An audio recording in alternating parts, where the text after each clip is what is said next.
ඔයා කවදර හිතල තියෙනවද අරි දහස් ගණන් උඩින් පියාසර කරන ගුවන්්‍යානයකට එක පාරටම අකුණක් වෙදන මොකද වෙන්න කියලා.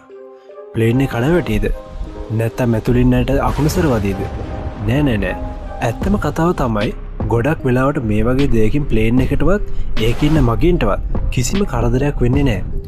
ගොඩක් වෙලාවට හැම මගේ ප්‍රවාණ ගුවන් යානයකටම අවුරුද්ධකර සැරයක්වත් අකුණු වදිනවා. ඉතින් කොහොද මේ වගේ ප්‍රබල අකුණකින් ගුවන් යානය ආරක්ෂා වෙන්නේ. ඒකට හේතුව තමයි නවීන ගුවන් යන හදල තියෙන විදිහ.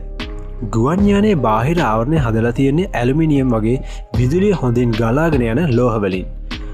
අකුණක් වැදුනාම ඒ අධික විදුලි බලය ප්ලේන් එක ඇතුළට යන්නේ නෑ.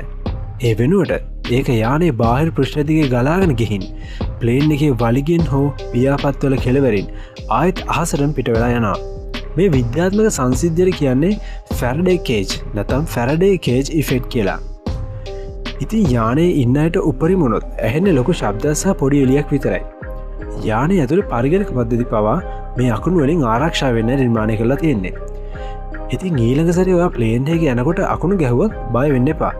මේ වගේ තවත් රසවත් තොරතුරු දැනගන්න වයිස් ක්ලවුඩ් අපිත් එක්ක එකතු වෙන්න.